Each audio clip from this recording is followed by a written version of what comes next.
Hi guys, it's Mark Zicree, Mr. Sci-Fi, also known as Mark Zicree of Space Command. And behind me is something I've just set up. One of the shows that influenced Space Command was Space Patrol, the terrific live television show that aired from 1950 to 55. And I met Ed Kemmer, who starred in it. Captain Kemmer in Space Command is a tip of the hat to him. And this was a uniform that was worn on the show. It says Space Patrol on the sleeve. The hat says Space Patrol, and the glasses, click down from the brim.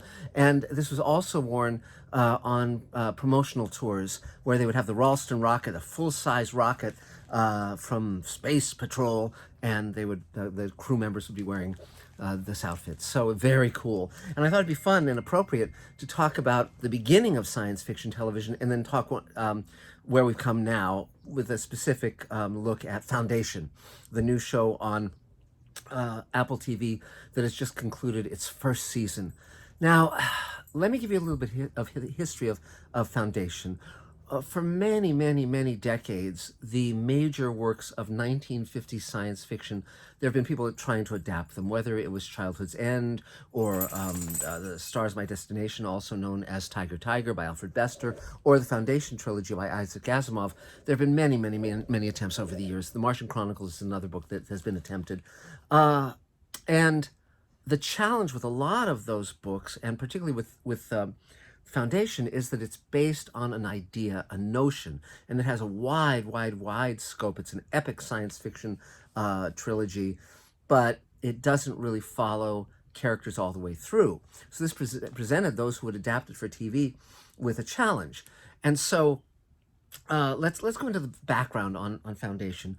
After World War II, one of the top magazines in science fiction, if not the top magazine, was Astounding Science Fiction, edited by John W. Campbell, who was himself a terrific science fiction writer. He wrote the story Who Goes There, that was made into both versions, or all the versions, I suppose, of The Thing, the John Carpenter one being the best. But he was a really astute writer. And when he became the editor of Astounding, his idea was to have science fiction grow up.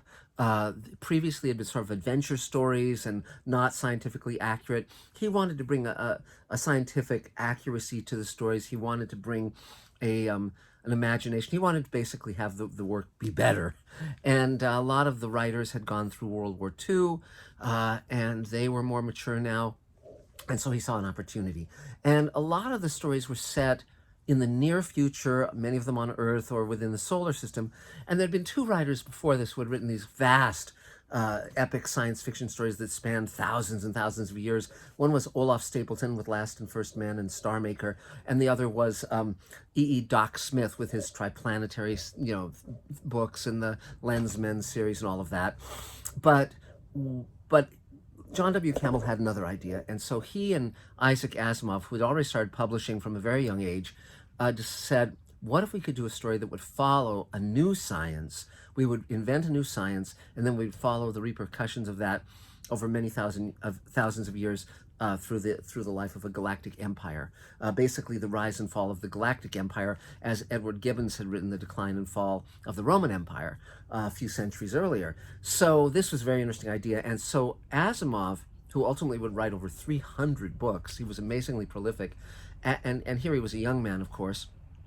He started writing short stories and novellas that put together formed the trilogy. And they appeared initially in Astounding magazine, and then they were published by Gnome Press. Back then, science fiction novels, you might be paid $1,000, $3,000. You might have a few thousand copies printed. They were the science fiction fans were a very small group, and you might sell a few thousand copies, and that would be it. And there was no mainstream home for science fiction at this point. Later, Arthur C. Clarke and Ray Bradbury and Isaac Asimov and Robert Heinlein would punch through to the mainstream and become very successful men and writers. But back then, in the late 40s, you wrote for the love of it because you certainly weren't going to get rich off of it. But they started publishing these connected stories, just like Ray Bradbury had published connected stories to form The Martian Chronicles. This was Asimov doing the same thing with the Empire, Foundation and Empire. And so the first book came out in the early, all three of the books actually came out in the early 50s. And the first one was published as a paperback in 1951. This is it. It was retitled The Thousand-Year Plan, and it was part of what was called an ace double. Here's a book by Poul Anderson. And so in order for it to fit with another book, another novel, they abridged it. So this is a cut-down version. This is the first paperback publication of Foundation. And you can see it's not great artwork, but that's, I guess, supposed to be Harry Seldon, because the science, the pseudoscience that they had cooked up was called psychohistory, and the idea was that mathematics could predict the large motions of future history, not minutely, but on the grand scale. And Harry Seldon's idea was the Galactic Empire is going to fall, but we can have the Dark Age be smaller, take less time than if it just kind of ran totally out of control. And this is what he attempts to do. Now, so the second book, this is the first edition of the second book, Foundation and Empire, which is another Gnome Press book, and you can see the cover is okay-ish, not great again. And then, oddly, the third book in the trilogy was called Second Foundation, just to confuse everybody. And there's that cover. And but the books were hugely successful, were in print for pretty much the rest of Asimov's life. Here's another paperback from, I think, the 60s. And, so it just kept selling. It was later given an award, I think a Hugo Award, as best science fiction series of all time. And in later years, Asimov would write various other books in the Foundation universe, prequels and sequels and so forth. But these three books were the core. And for decades, people have been trying to make it. And finally, Apple has financed an extremely expensive and well-produced version of the trilogy. Now, David Goyer, who wrote Batman and many other things, including Dark City, which watched the director's cut, never watched the theatrical release, but it's a great movie. Dark City, I highly recommend the director's cut. David Goyer and Josh Friedman are the showrunners, have created this adaptation. Jared Harris plays Harry Seldon. He's very, very good in this. He is the son of Richard Harris, an actor very, very well known in the 60s and 70s, and also as Dumbledore, and he's also in Gladiator, and so as Marcus Aurelius. But Jared Harris does a very good job. There's Lou Lobel as Gail Dornick. Now, interestingly enough, science fiction in the early days tended to be skewed. It was, first of all, written mostly, with very few exceptions, by men, and most of the characters who did anything in them were men. And if there were female characters, they were often very sexist iterations of what a woman was supposed to be. And so for this, they've changed Gail Dornick from a man to a woman, cast an African American or an African British or whatever, wherever she hails from, a black actress, and Lee Pace. Here was the idea. The challenge they had creatively was to have ongoing characters that we could take the journey with over these thousands of years. And so one notion they came up with was that the Emperor would be clones of himself. There would always be three of them, clones of the first emperor, one old, one in middle years, and one young. And those are played, the old one is played by Terrence Mann, the young one is played by Cassian Bilta, and the middle one is played by Lee Pace, who is very, very good in this. The production design is terrific. We also have Leah Harvey as Salvor Hardin, which is another main character. But the way they have these, they stretch the story out with the same characters, is they have sorry about the dog. They have the Emperor continue in iterations, in clones, over a long period of time, and they also have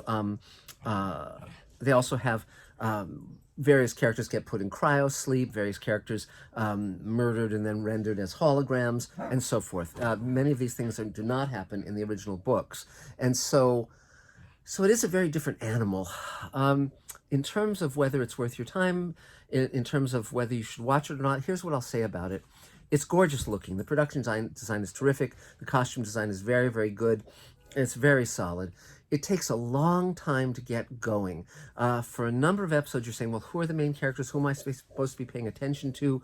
And some of the characters that you like don't end up well, and other characters, who are not admirable end up okay.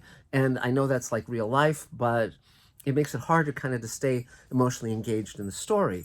That said, as it gets going, my friend Roxanne Dawson is one of the directors on Foundation. She does a very good job, as do the other directors for the most part. It, if you stick with it, you'll probably enjoy it. It ends at a propitious time in the storyline. The first season does. I would recommend it if you want to watch a well-produced, well-acted show. Additionally, with Salvor Hardin, that's another black female actor, and she's very good. And there's a lot of action in this. There's a villain with sort of one eye who's kind of, a little of her goes a long way, and they have a lot too much of her, in my opinion. She's sort of this evil character, and it's like, oh man, really? But in spite of that, there's still some great stuff. And, so if it were me, and it is me, I would watch it, but just know that it may not be an easy go, particularly at first, and it may ultimately not be your cup of tea because it is a little chill in some ways. But that said, I think it's a very good show. And so check it out, see if you like it. But just remember, it doesn't really get going until episode 3 or 4, really. But and one thing I will say, by the way, about Jared Harris is he has an amazing gift with delivering exposition where he actually makes it sound exciting. He's very, very good with that. So that's sort of about it for now. I'm going to be updating about Space Command and the Showrunners Network and greenlighting yourself and all the other stuff I'm up to very, very soon. It's pretty exciting. If you haven't seen my pitched reel on the Showrunners Network, I just posted that yesterday, and I think you'll find it very interesting. And in the meantime, you can also go on YouTube and check out Space Patrol, not the British one with marionettes, the live-action, live television version with Ed Kemmer. And so we'll talk to you again soon. And thanks for being part of Mr. Sci-Fi. Please subscribe, please like, please comment, ding the bell, and send this to 3 of your friends because I'd really like to crack 100,000 subscribers. We're at 80,000 plus and go beyond that. I think that what we're presenting is worthy of many, many science fiction fans' attention because, most of the people commenting on science fiction on the tube on the internet are not historians of science fiction nor psychohistorians, but I really have the long view of the genre. So that's about it. So thanks a lot for everything. We'll talk again real soon, and thanks a lot for your time and attention. Bye, guys.